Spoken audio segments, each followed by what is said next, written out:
Yes. Yes. That is what I'm talking about. Way to come through. Oh, all right. It's time for Standing Out, episode 168. Let's go.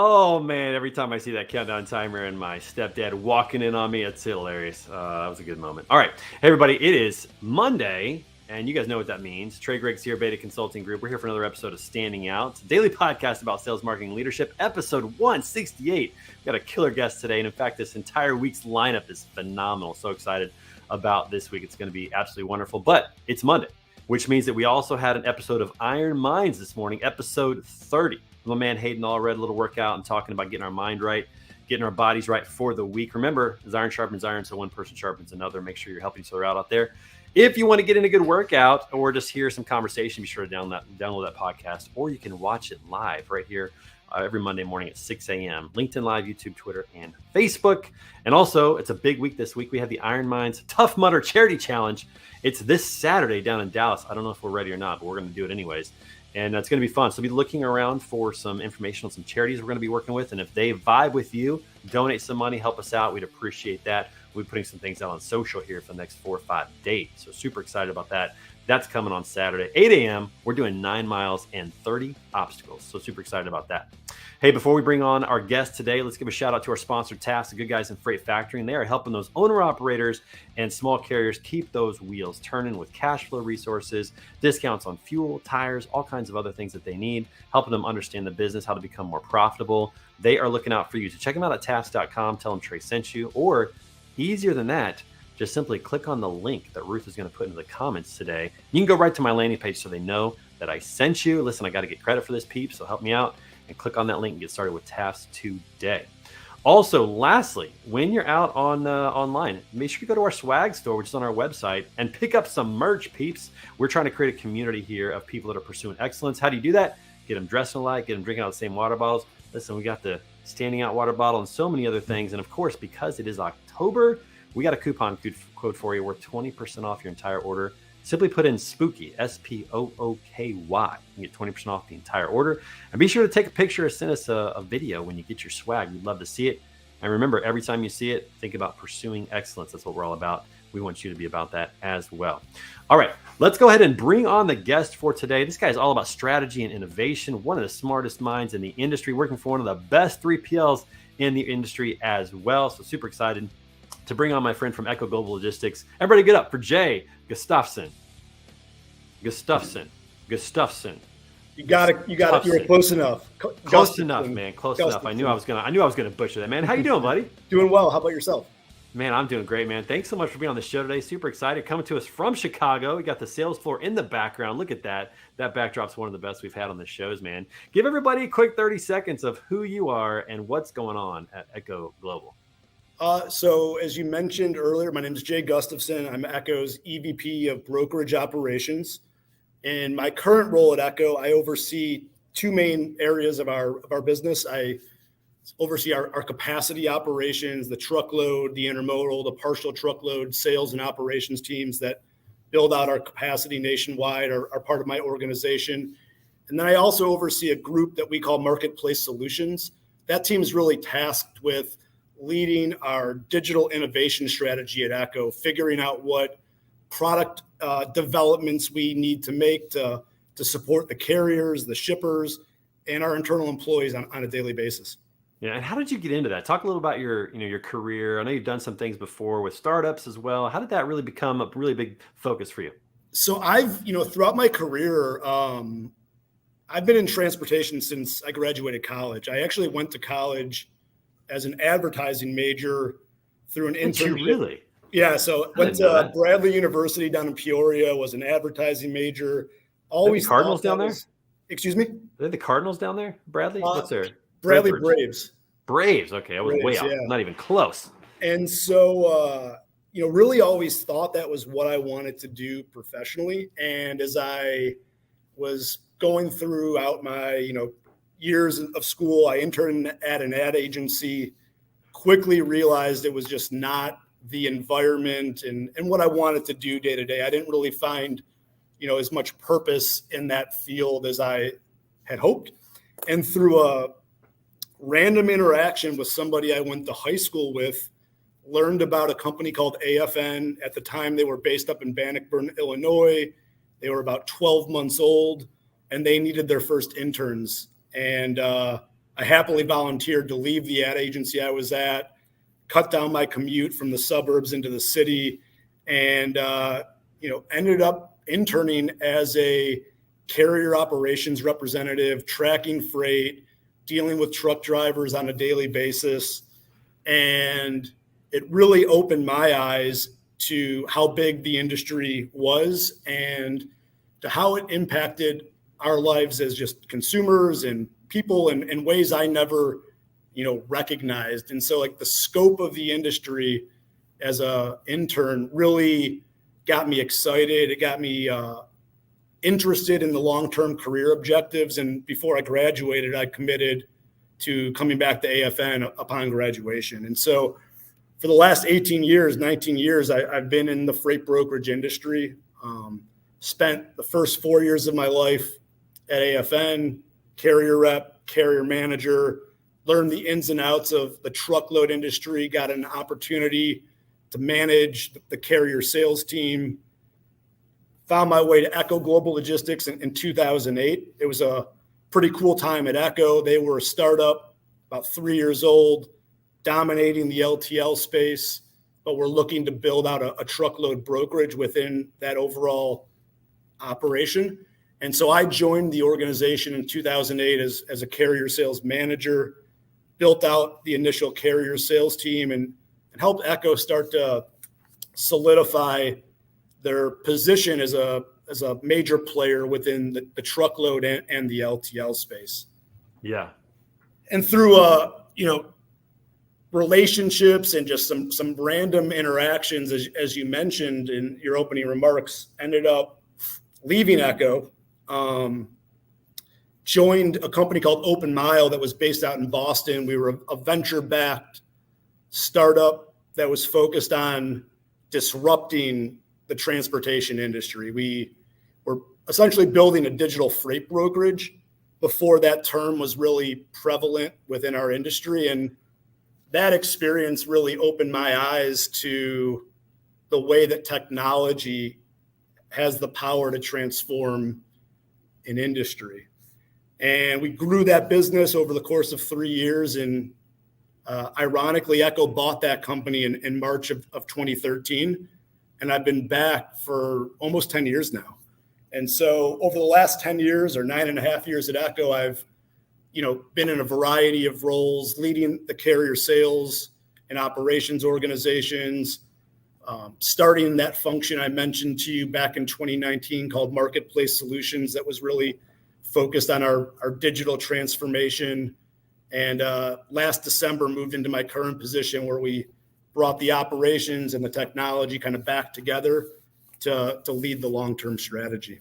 Yeah, I'm excited to dig into that. Right.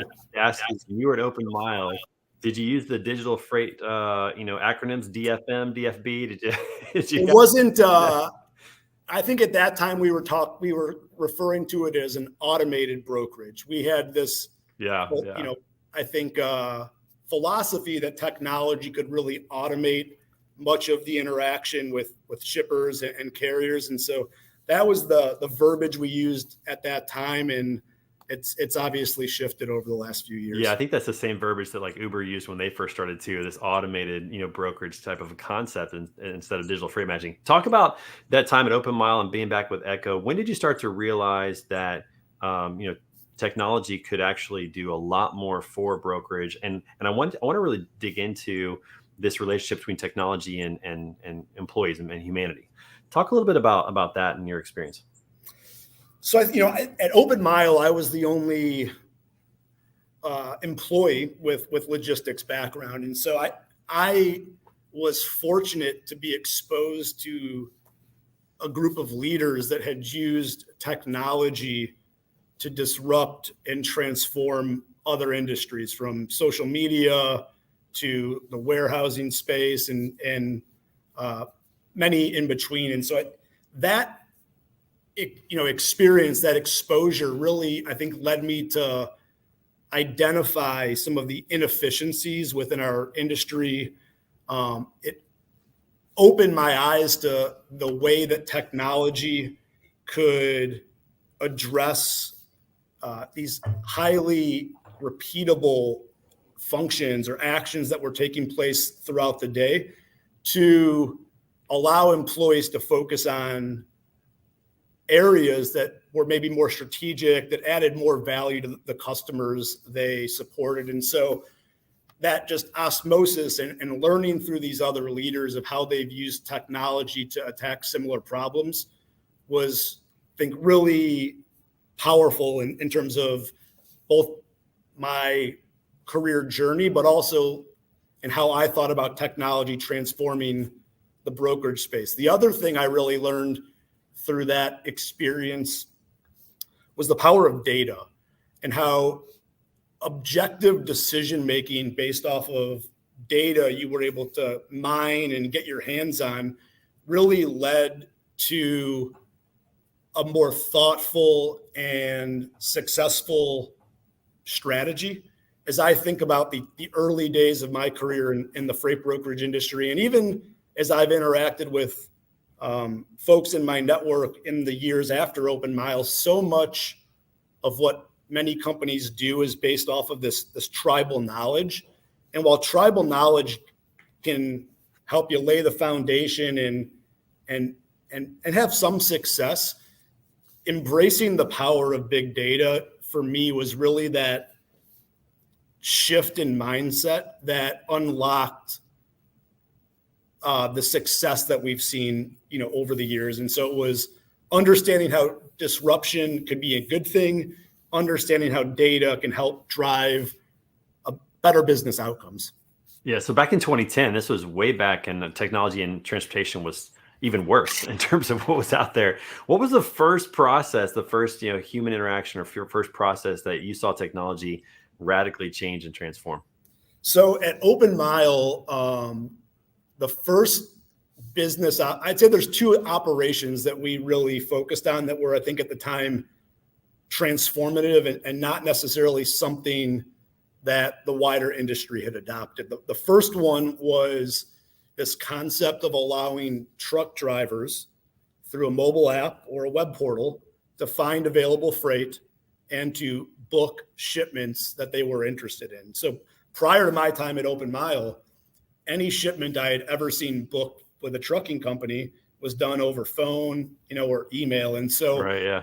We really, as a new company, we didn't have relationships. We didn't have carrier density. And so we had to attack the problem by making it easier for them to find freight than they had historically been able to find. And so obviously now that kind of function is pretty common within large brokerages like Echo, the digital upstarts. But back in 2010, it was a pretty different way of operating.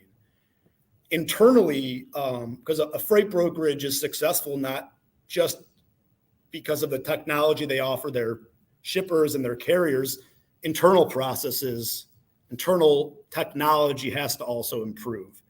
And as I thought about my time at AFN and Echo, the one task that ate up my time, ate up my team's time was tracking the location of drivers. I remember in my early days as a carrier rep, when most drivers didn't have a cell phone, Yeah. having freight mares is what we used to call them around. Is that driver going to be on time? Did they, are they where they're supposed to be? And so to address that problem, we were one of the first companies to allow drivers to share their location through a mobile app. And so, early days of Open Mile, those were the first two problems we focused on: helping drivers find freight, helping our employees spend less time tracking that freight through mobile app integrations back into our system. Yeah, which really was innovative because if you think about it, 2010, 2011, the smartphone was only 5 years old. I mean, people are still figuring out how to, do basic functions on that thing. And you guys are doing Exactly. And, time. and many of the drivers, didn't even have a smartphone that allowed for an app to be downloaded. So we did things through, cellular triangulation to understand where the drivers were. And those weren't concepts that I would have ever known were available without, if it wasn't for interacting with these people that had been successful, in other industries. Yeah, clearly way ahead of the game because, back in 2016, 2017, 2018, the company started coming up with these ideas, but you guys were doing it at Open Mile, which was revolutionary. That was And I awesome. think that's what ultimately led to Echo, acquiring Open Mile and understanding how those technologies supported and helped a smaller brokerage scale. They saw us as a target to bring those processes inside their four walls and start to help a larger organization like Echo, scale and use technology to interact with their partners in a new way. Yeah, so let's talk about your time at Echo, specifically when you came back over and now you've really focused on continuing to innovate. There's always the idea of buy versus build when you're thinking about technology and implementation and getting everybody on the same page. There's data silos, trying to make sure data flows in is clean and all those kind of things. Talk about what digital transformation really means to you and why it's so important at Echo. So I think what digital transformation means to us at Echo is it's using technology, but it's also changing business processes to drive a better outcome for the different stakeholder groups that we support. And we really categorize that as the shippers we move freight for, the carriers who give us capacity on a daily basis, and the employees that manage those stakeholder groups and interact with each other to provide high levels of service across the board. And so as we think about that digital transformation journey, it's how we can improve the service offering to those groups.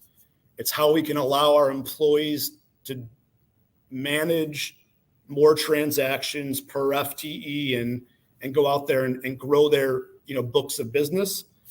And then the third piece is it allows us to offer services that maybe we wouldn't be able to offer without that technology as a tool within our toolkit. So service, efficiency, new market opportunities is really how I would summarize it. And the thing I just want to mention is that while the technology is critical to our success as a business,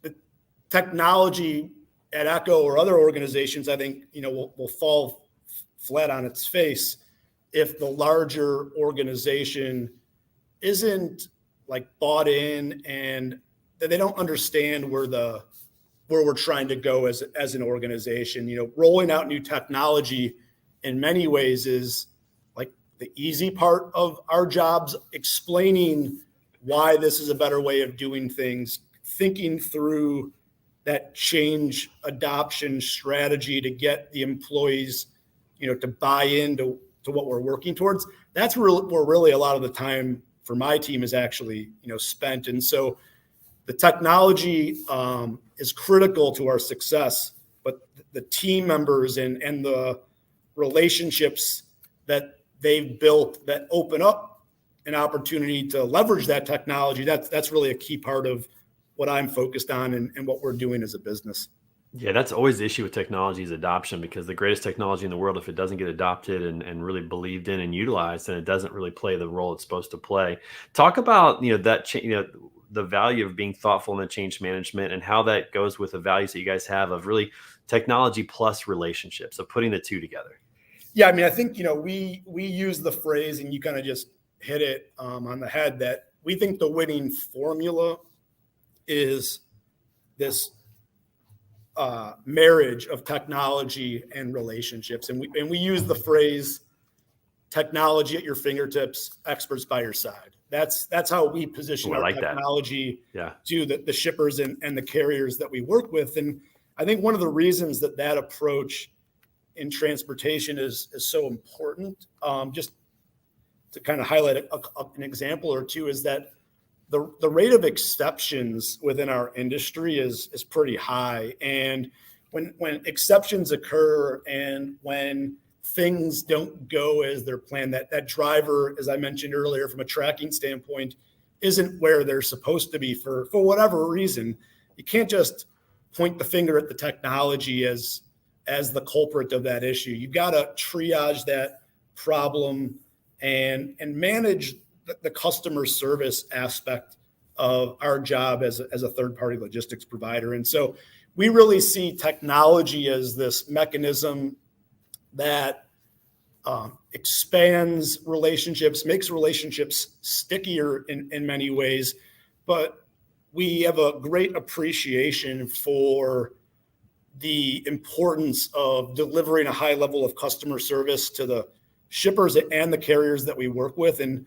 when things don't go as planned, you need those relationships there to step in and fix the problem. The other thing I would just hit on is I think about some of our, technology successes over the last 12, 24 months. They've really been focused in the area of, building API integrations. It's a new way of connecting shippers and carriers that we work with at Echo. And every single one of those API integrations that we've established with a shipper, as an example, was facilitated through a relationship that a salesperson and account team at Echo had established. Our years of success, the trust that we built with those companies, led them to approaching us and saying, is there a way we can get access to information in a more timely manner? You've done a fantastic job servicing our business. We want to do more with you. And so I really see relationships as a mechanism that can allow the technology to be, successful. That trust, that track record of success creates a much smoother path to adoption and changing the way companies operate.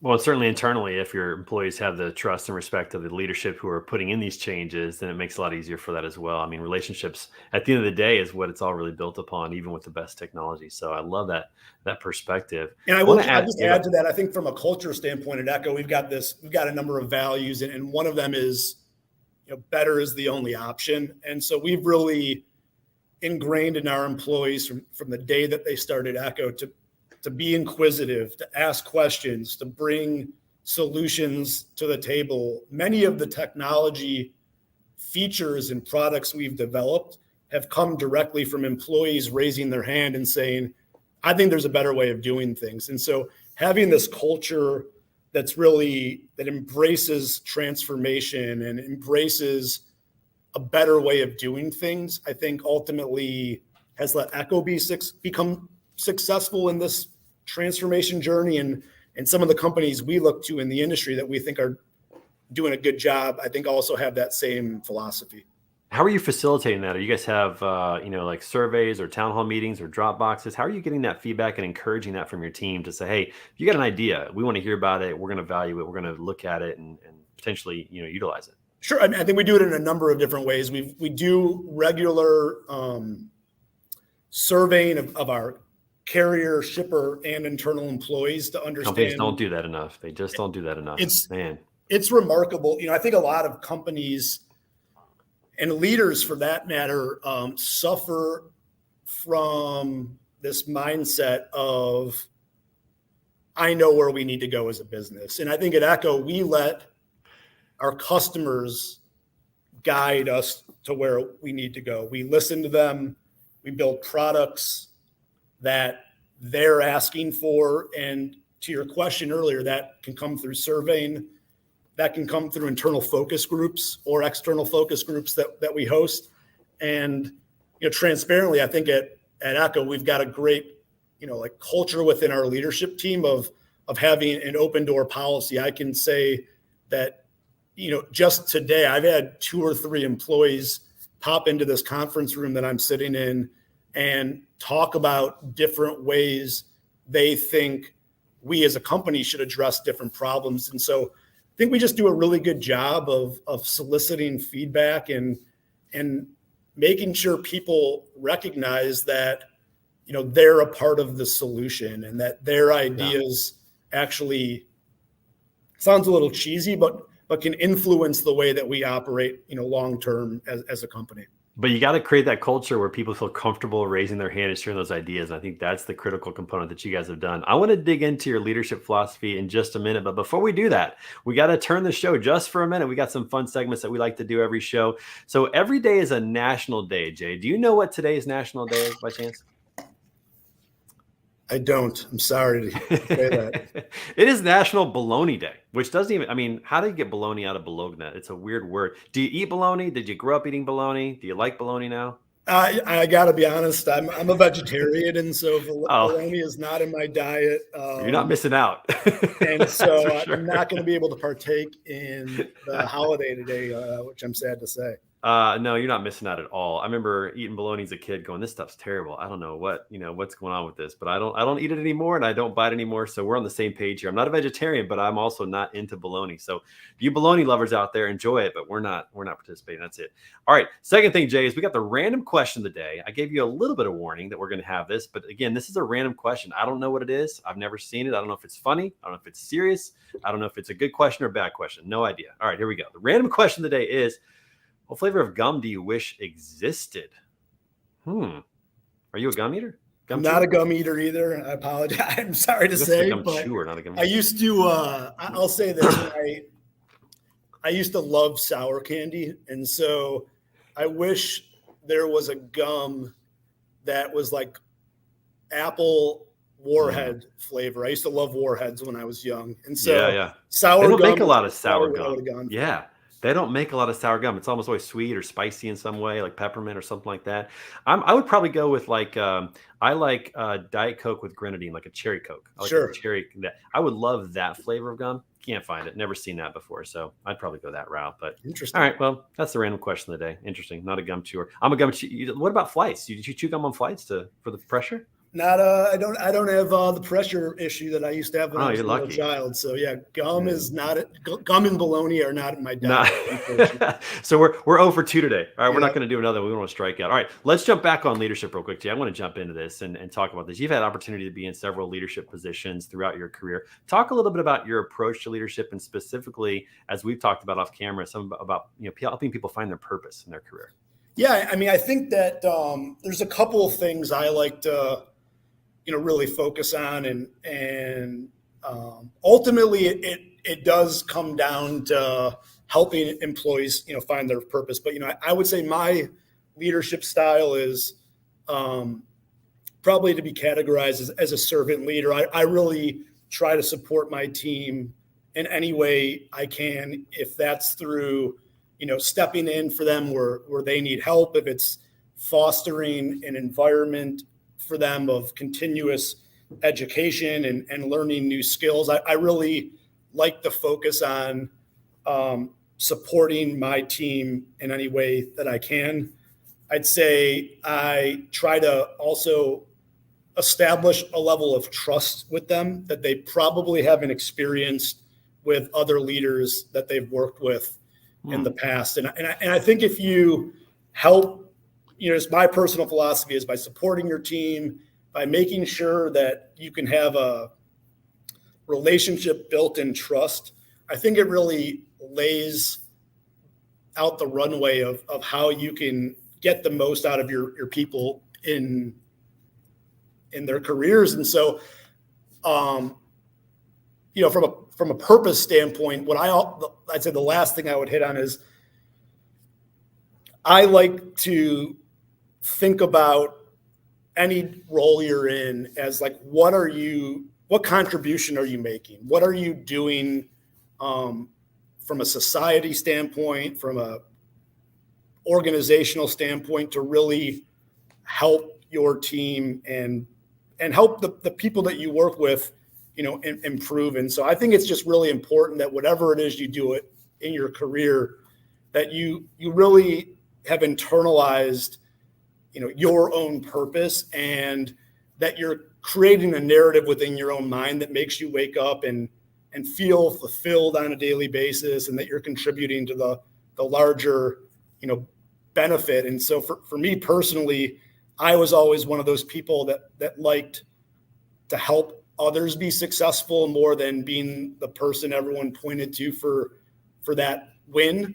And so I was a point guard in basketball. I played goalie in lacrosse, and I want the team to succeed. I don't need to be the person scoring that winning shot. And so what I really have found purpose in my career at Echo is just thinking about the hundreds, if not thousands, of people that have come through our organization that have really built successful careers at Echo or other companies within the industry. And so wake up with a purpose every day is really what I like to tell my team, and know what you're looking to accomplish. Man, that's a whole nother podcast. I need to have you back on because we're at 30 minutes. This goes by so fast every day, but I would love to have you back on and talk more about that. I want to hear what you're doing specifically to create this level of trust that maybe they haven't experienced before. We got so much more to cover. I hope you'll come back and see us again on the show. Be happy to. Thanks for having me on. Man, that'd be awesome. Everybody's watched the show. Thanks so much for being a part today. Make sure you come back tomorrow. We got Nate Laurie of RFX up tomorrow. Super excited to have him on the show as well. And every day at 10:30 a.m. Central for an episode of Standing Out, daily podcast about sales, marketing, and leadership. We'll see you guys real soon. Jay, thanks so much, man. We'll talk. Thanks so much, Trey. Yeah.